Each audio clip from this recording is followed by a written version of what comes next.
Good morning. আজকে নৈনিতালে আমাদের last day. So আমরা মোটামুটি হোটেলে সব চেক আউট করে এবার লাগেজ গুছিয়ে রুম থেকে বেরোচ্ছি। নেক্সট ডেস্টিনেশন আমাদের কৌশানি। আমাদের ড্রাইভারটা নিচে ওয়েট করছে অলমোস্ট। সো আমাদের একটু নিচে নামতে হবে, গিয়ে কানেক্ট করে লাগেজগুলো লোড করে কৌশানির দিকে নেক্সট কৌশানি থেকে মিট করছি। টাটা। কৌশানি যাওয়ার পথে আমরা এখন কাঞ্চিধাম যাচ্ছি। এটা এখন মোটামুটি আমরা জ্যামে আটকে রয়েছি, ভালোই গাড়ির লাইন আছে। সো হাতে টাইম নিয়ে বেরোনো সবচেয়ে বেটার, বিকজ আজকে সানডে, উইকেন্ডে তো আরও বেশি জ্যাম হয়, স্যাটারডে সানডে। সো এতটা জ্যাম কভার করে ওই নিচে দিকে মন্দির আছে, আমরা এসছি এবার কাঞ্চিধামে নিম কারলি বাবার আশ্রমে। ওই যে আশ্রমটা দেখা যাচ্ছে, ভালোই লাইন পড়েছে। তো এই আশ্রমটা তৈরি ছিল 1964 সালে। এখানকার খুব নাম করা বলবো গুরু বলতে পারে বা মহারাজাও বলা হয় এখানে, নিম কারলি বাবা। শোনা যায় ওনাকে যা দাবি করা হয় বা মনস্কামনা করা হয় সেটা নাকি পূরণ হয়। উনি ভেতরে একটা হনুমান মন্দিরও আছে আশ্রমের, ধ্যান করার জায়গা, মেডিটেশন, সৎসঙ্গ জয়েন করার জায়গা, তো মানে সৎসঙ্গে পার্টিসিপেট করার জন্য। সো এইগুলো মোটামুটি অ্যাক্টিভিটিস এখানে করাতে পারে। আমরা আশ্রমের দিকে যাচ্ছি, এখনো ভালোই লাইন আছে, তো আস্তে আস্তে হেঁটে যাই, দেখে আসি।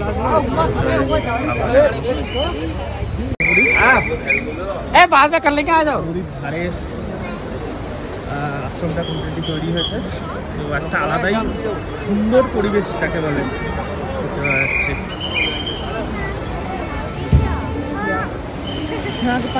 সুন্দর পরিবেশ।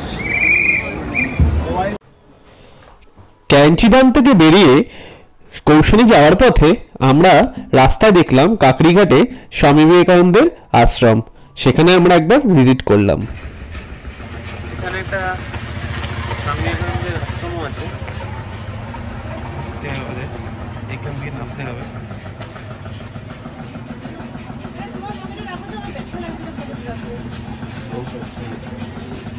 চলো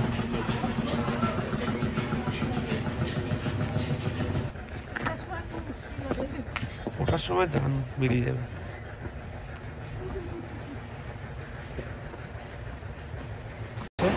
ওই রাস্তাটা ধরে আমরা এসেছি, আর এই সেই আশ্রমটা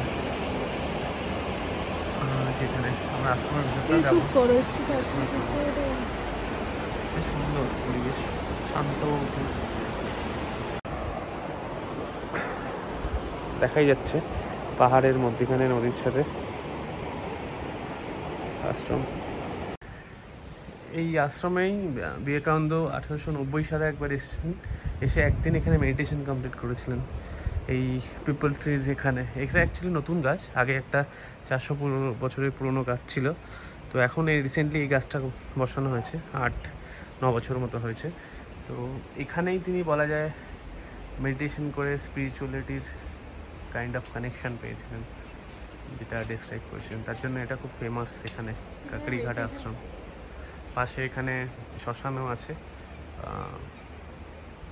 তো খুব শান্ত এরিয়ার মধ্যে একটা আশ্রমটা তৈরি বেসিক্যালি, যেটা দেখতে পাচ্ছি। আর মোটামুটি বাঙালি পর্যটকদের জন্য এই জায়গাটা খুবই বিখ্যাত এর জন্য। এটা কোশি নদী, যেটা ধরে আমরা রাস্তাটা এই নদীর পাশ ধরেই আমরা এগোচ্ছি অ্যাকচুয়ালি। আলমোড়া থেকে কমপ্লিটলি কৌশানি পর্যন্ত যাব। তো মধ্যখানে একটা ব্রেক নিয়েছি কিছুক্ষণের জন্য। আপনি বলুন, আপনার কি মনে হচ্ছে? পাখিকে উনি শীষ দিয়ে ডাকার চেষ্টা করছেন, ডাকুন দেখি। উত্তর দিচ্ছে না, পাখিও উত্তর দিয়েছে, খুব খুশি উনি তার জন্য। পাখিদের ভাষা বোঝেন মনে হয়, দেখাচ্ছে আরেকবার ডেমো 3। হ্যাঁ, এবার পাখি পাত্তা দেয়নি আর।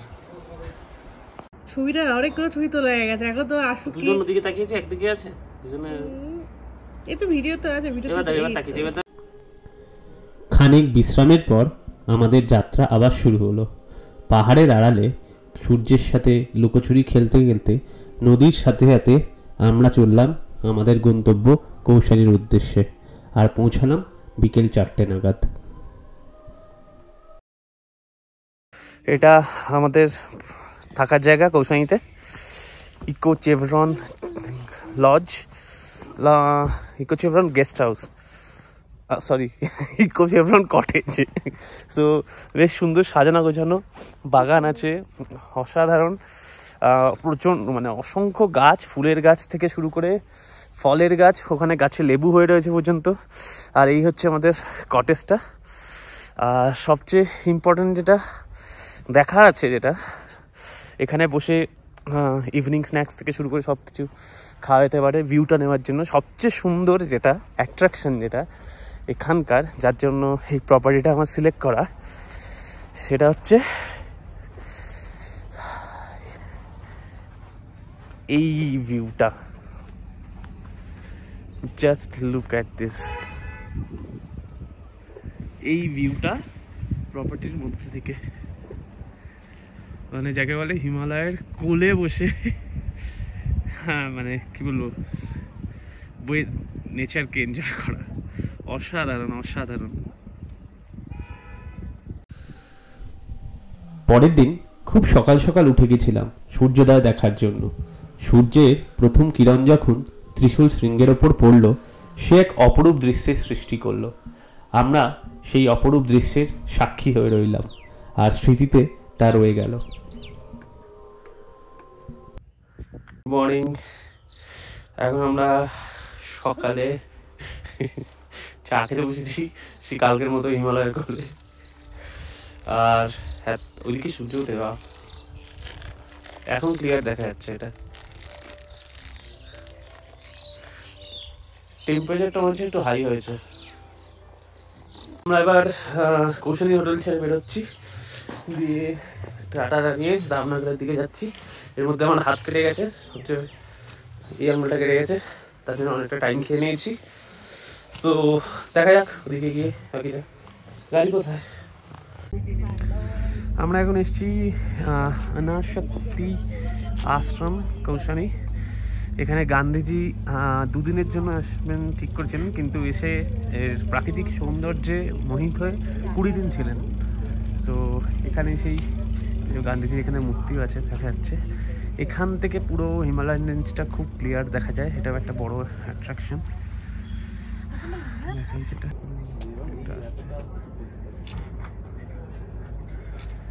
এখানে পুরো রেঞ্জটারই ছবি আসছে, ভিউটা খুবই সুন্দর। 3 বান্দর।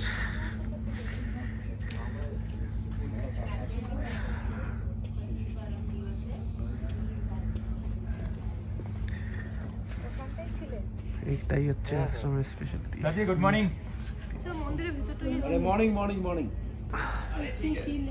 प्रार्थना भवन। जूता खोल के आइए, जूता चप्पल बाहर रखिए। ভেতরে ঢুকছি না, জুতো খুলে যেতে হবে আমাদের। এটা ঠিক বেসিক্যালি প্রার্থনা ঘর বলা যেতে পারে। এই আশ্রমটা চারিদিক দিয়ে, না না ভিতরে। এখানে বিভিন্ন সময়ের ছবি আছে গান্ধীজির।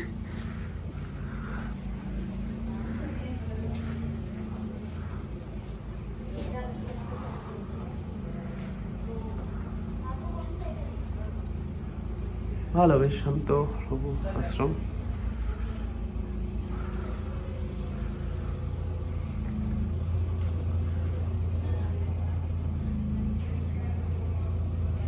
দিক দিয়ে সুন্দর ভিউ,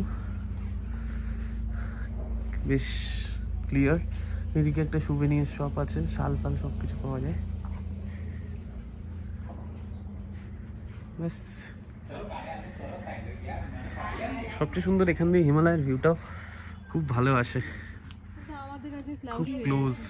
আজকে যেহেতু ক্লাউডি আছে তার জন্য অতটা ক্লিয়ার বোঝা যাচ্ছে না যদিও। কৌশানীর একটা শাল ফ্যাক্টরি, লোকজন কেনাকাটি করতে এলে শাল করতে পারে। এই যে শাল ফ্যাক্টরি এখানে, চাইলে কেনাকাটি করা যায়। ফ্যাক্টরি থেকে।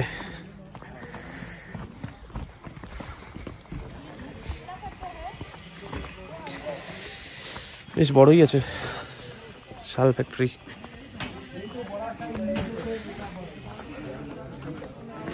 অনেকগুলোই দোকান।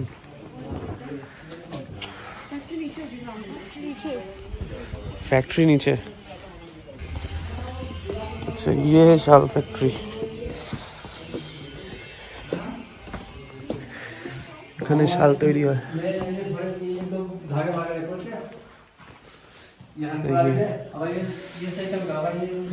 শাল তৈরি করার মেশিন এগুলো।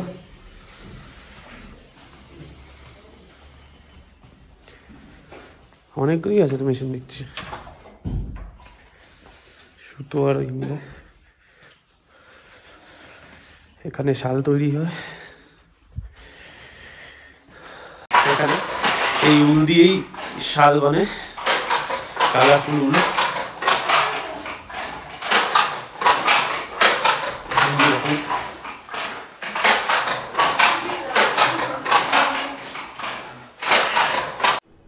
কৌশানী শাল ফ্যাক্টরি থেকে বেরিয়ে ড্রাইভারজির কাছে শুনলাম সামনেই একটা রুদ্রায়ারি টেম্পল আছে, সেখানে ট্রেক করে যেতে হয়। তার উদ্দেশ্যেই আমরা এগোলাম।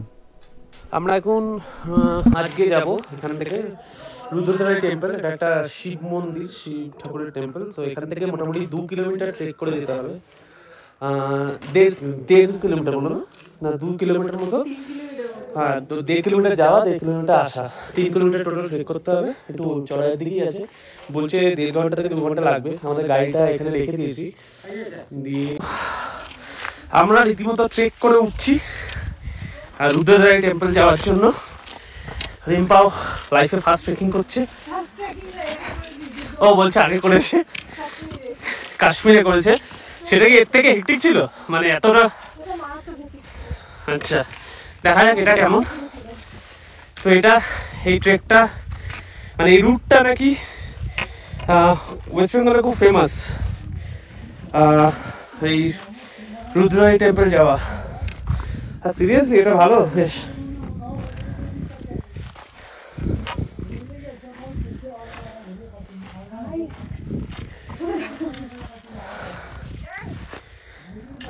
আরে লাঠিটা কি জন্য দিয়ে? তুমি হাতে সাপোর্ট দিচ্ছ না, লাঠিতে সাপোর্ট নাও। এইটা না, এটা মোটা আছে। তাও এটা না, চলো এরকম সাপোর্ট দাও। ডান হাতে লাঠিটা দাও, লাঠিটা ডান হাতে নাও। ফার্স্ট পা পরে ডান হাতটা। এইরকম খাড়াই রাস্তা দিয়ে আমরা যেতে চলছি।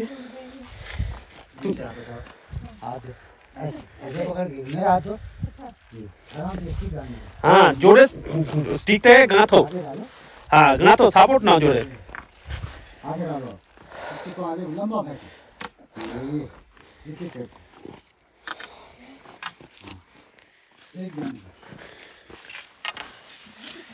এই জায়গাটা খুবই খাড়াই আছে, এখানে আমরা ট্রেক করে যাচ্ছি। बम बम भोले, हर हर महादेव।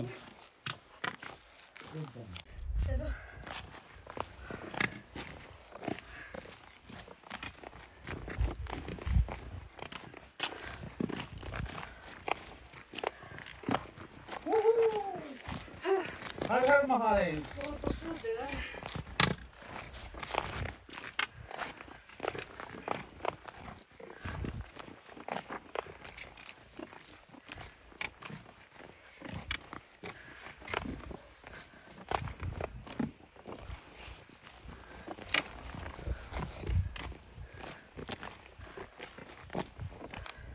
बम भोले। हाँ? আপনি কি দাঁড়িয়ে নাও? আরে হাঁপাইনি। এই চলে এসেছি। তো এই হচ্ছে বাবার মন্দির, ভোলে বাবার মন্দির। অসাধারণ সুন্দর, সামনে যেটা ঝর্ণা, এখানে একটা ঝর্ণাও আছে।